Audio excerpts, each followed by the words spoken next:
Pinag-aaralan po ng MMDA na alisin ang window R sa number coding scheme sa Metro Manila. Kapag lalo pang tumindi ang traffic habang papalapit ang Kapaskuhan, mapipilit na raw silang ipatupad ang 7 a.m. hanggang 7 p.m. na number coding. Nasa frontline balitang yan si Brian Basa.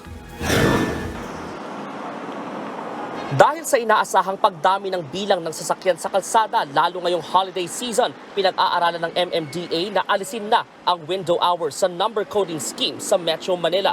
Mula alas 10 ng umaga hanggang alas 5 ng hapon ang window hour. Sa mga oras na yan, pinapayagang bumiyahe ang mga sasakyan kahit coding. At kung tuluyan ng alisin ang window hour, diretsong ipatutupad ang number coding scheme mula alas 7 ng umaga hanggang alas 7 ng gabi. Ibig sabihin, bawal na ang mga coding na sasakyan sa mga oras na yan. 15 kalye ang tatanggalan ng number coding window hours kung sakali.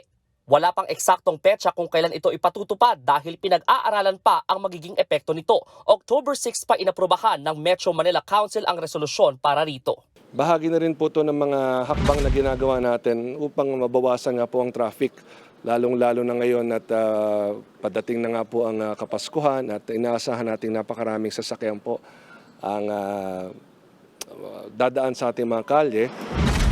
Pero ngayon pa lang, umaalma na ang ilang motorista.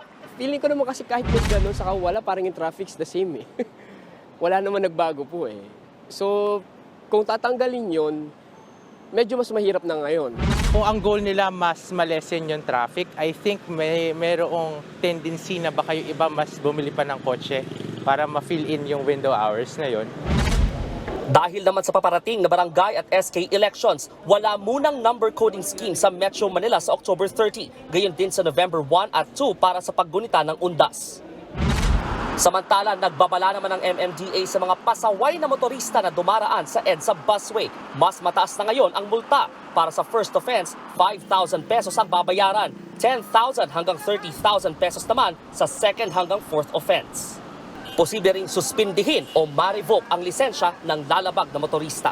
Nagbabalita mula sa Frontline, Brian Basa, News 5. Mga kapatid, Ed Lingaw po, maging maalam at may pakialam sa mga napapanahong balita sa ating bansa. Para sa mas malalimang pagtalakay at paghimay sa mga issue at headlines, tumutok lamang at pag-subscribe sa social media pages ng News 5.